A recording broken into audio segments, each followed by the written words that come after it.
தவக்காலம் என்பது ஒரு இறைவனுக்கு உகந்த ஒரு காலம். காரணம் என்றால் அந்த தவ காலத்திலே நம் உள்ளத்திலே மாற்றங்கள் ஏற்படுவதற்கு அதிக முக்கியத்துவம் கொடுக்கின்றோம். அதன் வழியாக இறையரசை முழுமையாக கண்டுணரவும் அதனுடைய மதிப்பீடுகளை வாழ்க்கையில் வாழவும் மனிதன் முயற்சி எடுக்கணும். இந்த முயற்சிகளுக்கு தான் அவனுடைய உடல் பலவீனங்களை மாற்றி அமைப்பதற்காக இருக்கின்றது தான் இந்த தவக்காலம். அடிப்படையான ஒரு வார்த்தை என்னென்னா மெத்தனோயியா. இதுதான் இந்த கிரேக் வார்த்தை அடிப்படையானது. அதில் மெத்தான்னா அபவ், மேலே அர்த்தம். நுஸ்னா மனுஷனுடைய இதயமாக அதில் நினைக்கிறது. அவன் நினைக்கிறது உயரணும், அந்த அளவுக்கு வரணும்னு சொல்கிறாங்க.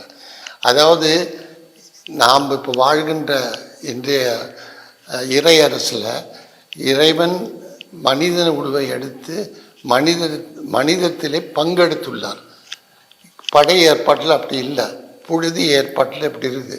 இந்த மனிதத்தில் இறைவன் பங்கெடுத்த காரணத்தினால் மனிதன் பல மாற்றங்களை கொண்டு வர வேண்டும் இயேசுவை போல் இருப்பதற்கு.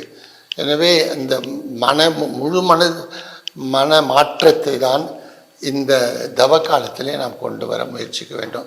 அது ஒரே வார்த்தையில், கிரேக்க வார்த்தையில் மெத்தனோயியா என்ற ஒரு, இந்த மெத்தனோயான்ற ஒரு பொருளுக்கு முழுமையாக விளக்கம் பார்க்கணுன்னா அது நம்மளுடைய ஒரு சில செயல்பாடுகளை மட்டும் மாற்றிக்கிட்டால் போதாது. அது அடிப்படை உள்ளத்தின் மாற்றத்திலேருந்து, உள்ளத்தில் இறையரசின் விழுமியங்கள் வேறுன்ற பொழுது அப்போது அது செயலாக வெளிவரும். எப்படி ஒரு மனிதனுக்கு உள்ளத்தில் அன்பு இருந்ததுன்னா அது தியாக செயலாக மாறுகின்றது போல் இந்த உள்ளத்தின் மாற்றம் ஏற்படணும்னா அவன் உள்ளத்தில் அடிப்படையில் என்ன நினைக்கின்றோம். இப்பொழுது இறைவன் தன் இறைத்தன்மையில் எனக்கு பங்கு கொடுத்திருக்கின்றார். நானும் இறைவனும் ஒன்றிணைந்து செயல்படக்கூடிய ஒரு ஆற்றலை இப்போது மனிதன் பெற்றிருக்கின்றான். அந்த ஆற்றல் வழியாக அவன் அடிப்படை மாற்றங்களை கொண்டு வர வேண்டும். அதாவது நான் சிகரெட் குடிக்காமல் இருப்பேன், கறி தின்னாமல் இருப்பேன், நான் ஒரு நாள் உபவாசம் இருப்பேன், ஒரு சந்தி இருப்பேன். அப்படி ஒரு நாளைக்கு நீ சாப்பிடாமல் இருந்தால் கூட திருச்சபை என்ன சொல்லுது, மிச்சம் வச்சுக்கிற பணத்தை உனக்கு சொந்தம் ஒரு ஏழைக்கு கொடுக்கணும்னு சொல்லுது. அதனால் பணத்தை மிச்சப்படுத்துறதுக்காக இந்த தவக்காலம் இல்லை. உண்மையாகவே நம்ம வாழ்க்கையில் அடிப்படையில் மாற்றங்கள் கொண்டு வர வேண்டும். இந்த அடிப்படை மாற்றம் என்னென்னா, இன்றைக்கு மனிதன் எந்த செயலில் ஈடுபட்டாலும் தான் தனியாக அவர்கள் இறைவன் தன்னோடு இருக்கின்றார். எனவே இறையரசின் விழுமியங்கள், இறைவன் தானே வாழ்ந்து காட்டிய விழுமியங்கள், இந்த அடிப்படை மாற்றங்கள் இல்லை என்றால் மேலோட்டமான மாற்றங்கள்லாம் ஒரு ஆங்கிலத்தில் ஒரு வார்த்தை இருக்காங்க, காஸ்மெட்டிக் சேஞ்சஸ்ட்டு. இந்த சென்ட்டு போட்டிங்கன்னா கொஞ்சம் நேரத்துக்கு அந்த வாசனை வருது இல்லையா, அதுபோல் காஸ்மெட்டிக் சேஞ்சஸ் இதெல்லாம். ஆனால் தவக்காலத்தில் கடவுள் அப்படி சொல்லலை.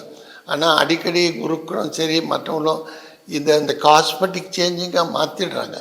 அவங்களுக்கு விளக்கு இருந்ததில் இந்த மாதிரி ஒரு சில இந்த மாதிரி நீங்கள் ஒன்றாவது இருக்கலாம், கறி சாப்பிடாது இருங்க, அப்படி இருங்க, இப்படி செஞ்சால் நீங்கள் தவ காலத்தை நல்லா கொண்டாடிட்டீங்கன்னு சொல்லலாம். ஆனால் திருச்சபையின் உண்மை கிறிஸ்து வந்ததும் என்ன சொன்னார், மனமாற்றம் அடையுங்கள், இறையரசு நெருங்கி விட்டது, எனவே மனமாற்றங்கள். ஜான் த பேப்டிஸ்ட் அதுதான் கொண்டாந்தார். அதுக்கப்புறம் இயேசுவும் மார்க் நற்செய்தி 1ஆம் அதிகாரத்திலே இயேசு இதை பரப்ப சொல்லி தான், மனமாற்றத்தை ஏற்படுத்த சொல்ல தான் சொல்லி தன் பணியை ஆரம்பித்தார். அவர் பணியை அந்த மனமாற்றத்தை ஏற்படுத்துவது தான். அடிப்படை மாற்றங்கள் கொண்டு வர வேண்டாம். நம்ம ஆழ்தன்மையில் இருக்கின்றது. இது வரைக்கும் நான் மற்றவங்களை எப்போ பார்த்தாலும் ஒரு வெறுத்துக்கிட்டு அடிச்சுக்கிட்டு அவளை பற்றி தப்பாக பேசிகிட்டு இருக்கேன்னா இது அடிப்படையாக மாற வேண்டும். இது ஏன்னா இறையரசில் இறையின் அன்பே அதில் நம்ம கொஞ்சம் கூட பிரதிபலிக்கலை. இது இந்த அடிப்படை மாற்றங்கள் வர வேண்டும். இந்த அடிப்படை மாற்றங்கள் இல்லாதது தான் இந்த காஸ்மெட்டிக் சேஞ்சஸ்ன்றாங்கள, இந்த சென்ட்டு போட்டால் போல் தவக்காலம் ஒரு 40 நாளைக்கு நாங்கள்லாம் கறி சாப்பிட்றதில்ல, அது பண்ணுறதில்ல, இது பண்ணுறதில்ல அப்படின்ற ஒரு செயல்பாடுகளில் இந்த தவக்காலத்தை விலக்கிடுறாங்க.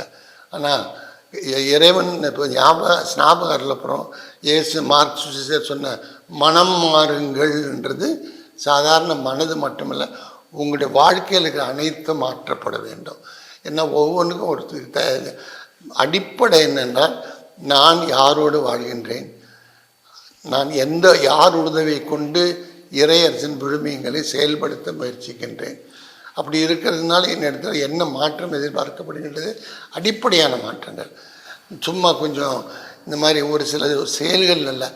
என் அடிப்படையாக என்ன சொல்கிறார், என் வாழ்க்கையில் நான் மற்றவங்களை எப்படி பார்க்குறேன், ஒவ்வொரு நாள்லையும் என்ன அவங்ககிட்ட எப்படி உறவு முறையில் படுத்துக்கிறேன், இவைகளில் மாற்றம் ஏற்பட்டால் அது அடிப்படை மாற்றங்கள். நான் உண்மையில் என்னுடைய உலகத்தில் யாரை அதிகம் மதிக்கிறேன், அந்த கோவிலுக்கு போகிறத எப்படி நினைக்கிறேன், என்னுடைய கடமையாக நினைக்கிறேன்னா அது என்னுடைய உறவின் அடையாளம்னு நினைக்கிறேன்னா அதனால் நான் எந்த விதத்தில் பயனடைந்திருக்கின்றேன். தன்னுடைய சுயநலத்துக்காக அவன் வாழ்ந்துட்டு இருப்பான். இன்றைக்கு அந்த சுயநலத்தை மட்டுமே மாற்றி இனிமேல் நான் என்னுடைய சுயநலத்தை பார்க்க மாட்டேன், நான் என்னுடைய சுற்றி இருப்பவர்கள் நல்லா இருக்கணும்னு தான் பார்ப்பேன், அதற்கு என்னையை கருவியாக்கி கொள்வேன் என்ற அடிப்படை மாற்றம் இருந்துச்சுன்னா அது தவக்கால மாற்றங்கள்.